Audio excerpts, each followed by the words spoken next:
तो हम फिर से लेकर आ चुके हैं आप लोगों के लिए सुबह की सभी ताज़ा और बड़ी खबरें।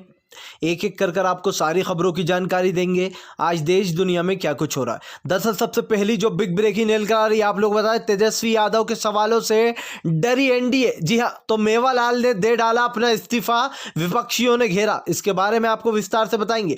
वहीं पर दूसरी बिग ब्रेकिंग में हम आपको बताएंगे तेजस्वी यादव का बड़ा हमला, कहा नीतीश पूरे भ्रष्टाचार से भरना चाहते हैं एनडीए को। इसके बारे में भी आपको विस्तार से बताएंगे।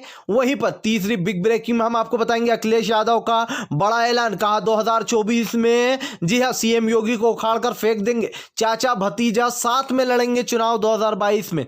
इसके बारे में भी आपको विस्तार से बताएंगे। वहीं पर अगली बिग ब्रेकिंग में हम आपको बताएंगे, जी हां दरअसल आप लोग बताते हैं महिला युक्ति पुलिस का वीडियो हो रहा है तेजी से वायरल। जी हां, इसके बारे में आपको बताएंगे कैसे जो यहां पर महिलाएं, पुलिस वाली महिलाएं ही सेफ नहीं है यूपी में। इसके बारे में भी आपको विस्तार से बताएंगे।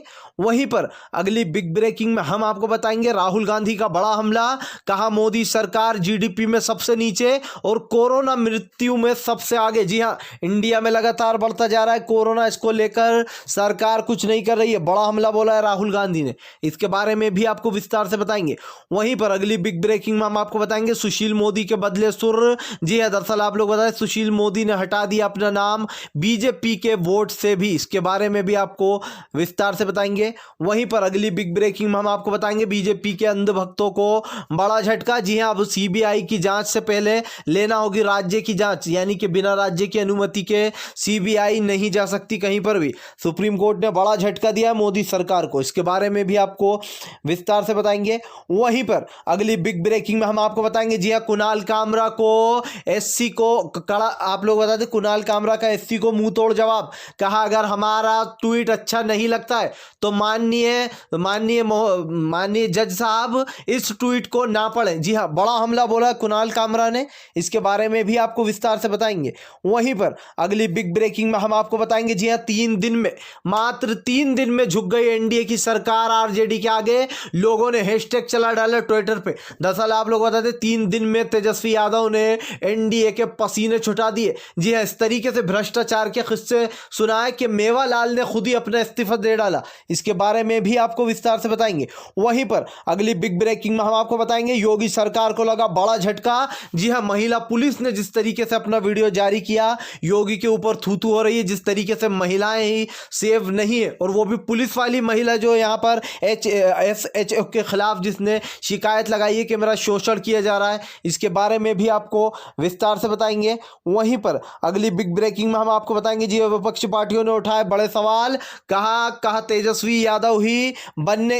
यादव को ही बनना है अगला सीएम, जी हां बिहार का। इसके बारे में भी आपको विस्तार से बताएंगे। तो सारी खबरें एक एक कर देंगे। खैर चलिए बढ़ते हैं सबसे पहली और सबसे बड़ी खबर की ओर। दोस्तों, आज तेजस्वी यादव ने यह बता दिया कि अगर विपक्ष के पीछे उसकी गलतियां लेकर पड़ जाओ तो आपके सामने कोई भी झुक सकता है।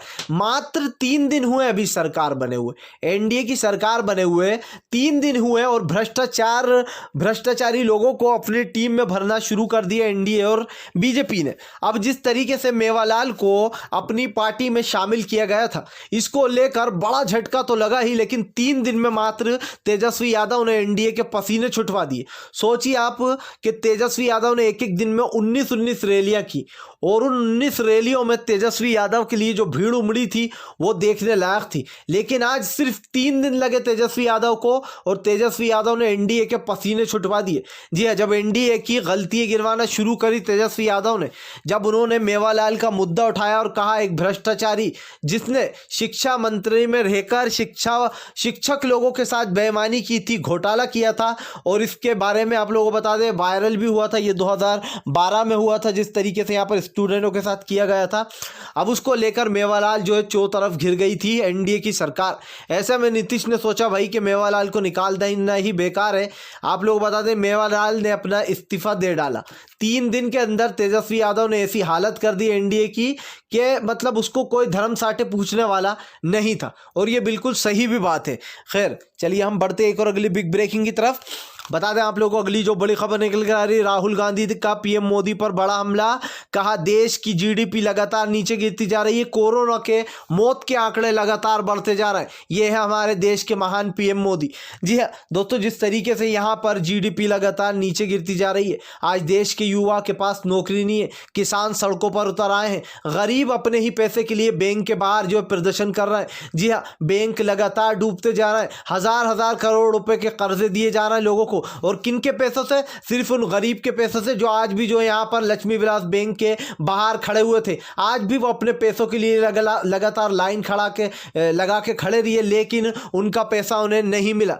आप लोगों को बता दूं, सारे बैंक जो एक के बाद एक डूबते जा रहा है। जब से बीजेपी की सरकार आई है तब से जो इस देश का वंटढाल हो गया। राहुल गांधी ने कहा कि आज देश की जनता को पता नहीं है कि 2014 के बाद से ये सारे बैंक डूबना शुरू हो गए थे। मैं आपसे पूछता हूं, क्या 2014 के बाद से जिस तरीके से ये बैंक डूबना शुरू हुए, जी हाँ, जब से काले धन का पीएम मोदी ने कहा था कि काला धन निकलेगा, काला धन बाहर आएगा, काला धन तो नहीं आया, लेकिन जो लोगों का सफेद धन था वो जरूर काले धन में तब्दील होकर गायब हो गया। जी हाँ, जिनका अपना पैसा है वो अपना पैसा नहीं निकाल पा रहा है। ये क्या बात होती है कि अपने ही पैसे के लिए 25,000 रुपए महीना निकाल पाएंगे और उसके बाद भी टर्म्स एंड कंडीशन, बाहर जाइए आप पैसे लेने जाइए, इस तरीके की क्या बात है कि इंसान जिसका पैसा है वो ही बाहर खड़ा रहेगा। तो आप खुद देख सकते हैं आज जिस तरीके की हालत हो गई है देश की।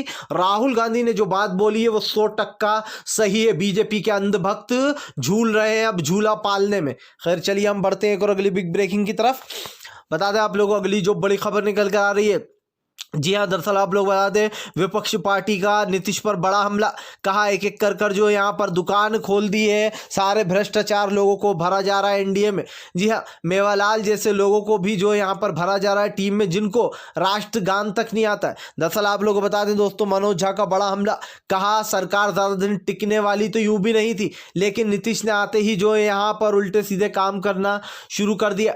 जो लोग भ्रष्टाचार से भरे हुए हैं उनको ही जो है अपनी पार्टी में रखा जा रहा है। ऐसे में आप लोग बता दें, विपक्षी ने भी हमला बोला। उनका कहना है कि तेजस्वी यादव के जो बाप है लालू प्रसाद, उनके ऊपर खुद धांधली और घोटाले के आरोप है। ऐसे में आप लोग बता दें, तेजस्वी यादव ने वाट लगा डाली। जी हाँ, 3 दिन में सरकार को जिस तरीके से हिलाया है, नीतीश भी अपना सर पकड़ कर बैठ गए। खैर चलिए हम बढ़ते हैं एक और अगली बिग ब्रेकिंग की तरफ। बता दें आप लोग को अगली जो बड़ी खबर निकल कर आ रही है, जी हाँ, कुणाल कामरा का एससी के जज को 2 टूक जवाब। भाई कुणाल कामरा ने जो जवाब दिया है वो जवाब सच में काफ़ी सराहनीय है, क्योंकि जो जवाब दिया है कुणाल कामरा ने और जो उन्होंने सवाल पूछा था वो 16 आने 100% बिल्कुल सही पूछा था। दरअसल आप लोग बता दें, कुणाल कामरा ने एक ट्वीट किया है जिसमें वो लिखते, माननीय जज साहब, अगर आपको हमारा ट्वीट पसंद नहीं आता है, गौर से सुनिएगा ज़रा ये बात, कि अगर आपको हमारा ट्वीट पसंद नहीं आता है तो आप हमारा ट्वीट मत देखिए, क्योंकि हम तो ऐसे ही ट्वीट करेंगे अगर ऐसा होगा तो कोर्ट पे। देखिए सबसे बड़ी बात यह आ जाती है कि कुणाल कामरा ने जो सुप्रीम कोर्ट है उसको भगवा रंग से पोत दिया था और उसके ऊपर झंडा हटाकर जो यहाँ पर बीजेपी का झंडा लगा दिया था, देश का झंडा हटाकर। लेकिन कुणाल कामरा के जो सवाल थे वो 16 आने सच थे। कुणाल कामरा का सीधा सा सवाल था कि क्या यहाँ पर जो दंगाई पत्रकार, जो कि सबसे बड़ा मीडिया का दलाल है, उसको जिस तरीके से उसके लिए बातें बोली गई है जज साहब के द्वारा और जिस तरीके से उसको रातों रात बेल दे दी गई, इसके चलते कुणाल कामरा ने पूछा था कि भाई क्या आम जनता से ज़्यादा अच्छा है दंगाई पत्रकार अर्नब गोस्वामी, या फिर जो है यहाँ पर बड़े लोगों को जल्दी बेल मिल जाती है और जो बेचारा गरीब है वो घिसता रहता है, अपनी रातों रात कोर्ट खोलकर जो है बेल दे दी जाती है अर्नब गोस्वामी जैसे लोगों को। ये जो है यहाँ पर कुणाल कामरा ने बोला था, ये मेरे वर्ड नहीं है, जो कुणाल कामरा ने बोला है वही मैं आपको पढ़कर बता रहा हूँ। अब सबसे बड़ी बात यह आ जाती है, कुणाल कामरा के ऊपर उन्होंने कहा था कि भाई इस ट्वीट को फौरन डिलीट किया जाए, लेकिन कुणाल कामरा ने कहा जो करते बनता है कर ले सुप्रीम कोर्ट, लेकिन मैं ये ट्वीट नहीं हटाऊंगा क्योंकि यही सच्चाई है और सरकार के दबाव में काम कर रहा है सुप्रीम कोर्ट। ये कुणाल कामरा का कहना था। अब ऐसे में कुणाल कामरा ने आज एक और ट्वीट किया जहां पर उन्होंने साफ कर दिया कि माननीय जज साहब, अगर आपको चंद्रचूड़ सिंह साहब, अगर आपको हमारी टिप्पणी अच्छी नहीं लगती है, अगर आपको हमारा ट्वीट अच्छा नहीं लगता है तो आप हमारा ट्वीट मत देखिए, मत पढ़िए। यानी कि कुणाल कामरा का आर पार की लड़ाई है, साफ है उनका कहना कि वो तो भैया बोलेंगे और जो सच है वो बोलेंगे, चाहे उनके लिए उनको सज़ा मिले या कुछ भी मिले। खैर चलिए हम बढ़ते एक और अगली बिग ब्रेकिंग की तरफ। बता दें आप लोग को अगली जो बड़ी खबर निकल कर आ रही है। अखिलेश यादव की ललकार के आगे बुरी तरीके से बिलबिला उठा सीएम योगी। जी हाँ, दरअसल आप लोगों को बता दें, सीएम योगी के ऊपर दहाड़ते हुए नजर आए हैं अखिलेश यादव। कहा 2022 में अपनी सरकार बनाएंगे यूपी में। दरअसल आप लोग बता दें, अखिलेश यादव, जी हाँ, और शिवपाल यादव यानी कि चाचा भतीजे दोनों अब की बार साथ में लड़ने जा रहे हैं चुनाव। ऐसे में अखिलेश यादव ने बड़ा ऐलान कर दिया। उनका कहना है जिस तरीके से यूपी की जनता ही सेफ नहीं है, लगातार जो यहाँ पर हिंदू मुसलमान, लगातार दलित समाज की बच्चियों को टारगेट किया जा रहा है। आज माताएं बहनें से सुरक्षित नहीं है यूपी में। ऐसे में अपनी सरकार लाएंगे और यूपी को फिर से एक बार वैसा ही बनाएंगे जैसा कि शांति अमनपुर था यूपी। जी हाँ, आपको पता होगा जब से योगी की सरकार आई है, लगभग दूसरी बार है ये इसकी, और ऐसे में योगी आदित्यनाथ ने पूरे यूपी का नक्शा बिगाड़ के रख दिया। जिस यूपी को लोग शांति अमन के लिए जाना करते थे, आज वो जंगल राज बन चुका, और उस जंगल राज का युवराज बन चुके हैं सीएम योगी। जी हाँ, मुझे न जाने क्यों बार बार पीएम मोदी की वो हंसाने वाली बात याद आ जाती है कि वो बिहार में गए थे और चीख चीख के माइक पे कह रहे थे कि इस जंगल का युवराज है तेजस्वी यादव। अब मैं मोदी जी से कहना चाहता हूं कि इस यूपी का जंगल का युवराज है सीएम योगी। जी हाँ, जिस तरीके से यहाँ पर योगी सरकार लगातार कह सकते हैं यूपी में कानून व्यवस्था बिखरती जा रही है, उसको लेकर जो अखिलेश यादव ने बातें बोली हैं, जिस तरीके से अखिलेश यादव ने अपना पक्ष रखा था, तेजस्वी यादव के भी पक्ष में आए थे वो, कि ये बार जिस तरीके से बेईमानी की गई है, घपले किए गए, पैसों के बल पे बदला गया है, क्योंकि तेजस्वी यादव साफ साफ जीतते हुए दिखाई दे रहे थे। और इस तरीके की जो भी अखिलेश ने बातें की, तो उनका कुल मानना यह है कि अब की बार चाचा भतीजे दोनों साथ में लड़के फतेह हासिल करेंगे 2022 में। खैर, चलिए हम बढ़ते एक और अगली बिग ब्रेकिंग की तरफ। बता दें आप लोगों को अगली जो बड़ी खबर निकल कर आ रही, जी हाँ, आप लोगों को बता दें, महिला पुलिस ही सुरक्षित नहीं यूपी में, तो फिर आम जनता क्या होगी। दरअसल आप लोग बता दें, विपक्षी पार्टियों ने बड़ा हमला बोला। कल रात को मैंने आप लोगों को एक वीडियो बताया था, जिस वीडियो के चलते वो महिला पुलिसकर्मी थी, वो कहती हुई नजर आ रही थी कि मेरा शोषण किया जा रहा है। जी हाँ, SHO द्वारा मुझे निकम्मी बोला जाता है। अगर मुझे बुखार होता है या तबीयत खराब होती है, गोली खाने चली जाती हूँ, तो मुझे निकम्मा बोला जाता है। मेरे खिलाफ रिपोर्टें कर दी जाती हैं कि तेरे खिलाफ रिपोर्ट करेंगे, FIR करेंगे। इस तरीके की बातें उस महिला ने बोली थी। अब आप सोचिए, मिशन शक्ति चला रहा है एक तरफ सीएम योगी, और दूसरी तरफ वहां की जो पुलिसकर्मी महिलाएं हैं वो ही सुरक्षित नहीं है, तो फिर देश की जनता किसको पकड़ेगी। जी हाँ, विपक्ष हमलावर होगा। उनका कहना है कि यूपी में लगातार इस तरीके की बातें निकल कर आती जा रही, जिस तरीके से गैंग रेप की वारदातें बढ़ रही हैं, जिस तरीके से एक के बाद एक बड़े बड़े कारनामे हो रहा है यूपी में, इस सवालों का जवाब आखिर क्यों नहीं देती बीजेपी की सरकार। अभी जिस तरीके से यहाँ पर गुलनाज के साथ हुआ, जिंदा जला दिया गया गुलनाज को, उसके पक्ष में जिस तरीके से सोशल मीडिया पर लोग उतरे, या फिर यूं कहते कि सड़कों पर लोग उतरे, इमरान प्रतापगढ़ी ने वो मुद्दा उठाया, उसके बाद कहीं बीजेपी की नींद खुली। तो आप खुद सोचिए, अगर यही मुद्दा जो है यहाँ पे अभी लव जिहाद का होता तो फौरन कूद जाते। जी हाँ, बस यहाँ पर हिंदू मुस्लिम वाला पक्ष नहीं दिखाई दिया, इसलिए इसमें उचकना जरूरी नहीं समझा। कहाँ गया वो पात्रा जो के चैनलों पर बैठकर जो है यहाँ पर दहाड़ने लगता है? क्यों नहीं बोला आप संबित पात्रा, जो कि लोगों को बड़ी बड़ी पाठशालाएं पाठ पढ़ाता हुआ नजर आता है? तो आप खुद ही देख लीजिए, जिस तरीके से संबित पात्रा जैसे लोग हिंदू मुसलमान का परझंडा लहराते हुए चलते हैं, वो लोग खुद ही इन चीज़ों पर आवाज़ नहीं उठाते जिसमें हिंदू मुसलमान वाला एंगल नज़र नहीं आता। खैर, चलिए हम बढ़ते हैं एक और अगली बिग ब्रेकिंग की तरफ। बता दें आप लोगों को अगली जो बड़ी खबर निकल कर आ रही, जी हाँ, सुशील मोदी के बदले सुर।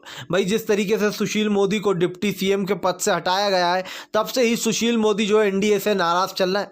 बताया जा रहा है, आप लोग बताएं, जो सुशील मोदी के पास जो बंगला था उससे भी उनका नाम हटा दिया गया। जी हाँ, सुशील मोदी के नाम की तख्ती हटा दी गई है। अब यानी कि सुशील मोदी के जो सुर है वो लगातार बढ़ते जा रहा है। हालांकि सुनने में ऐसा आ रहा है कि नीतीश जो है अपने साथ रख रहे हैं सुशील मोदी को, और उनको एक जिम्मेदारी भी दे दी गई है।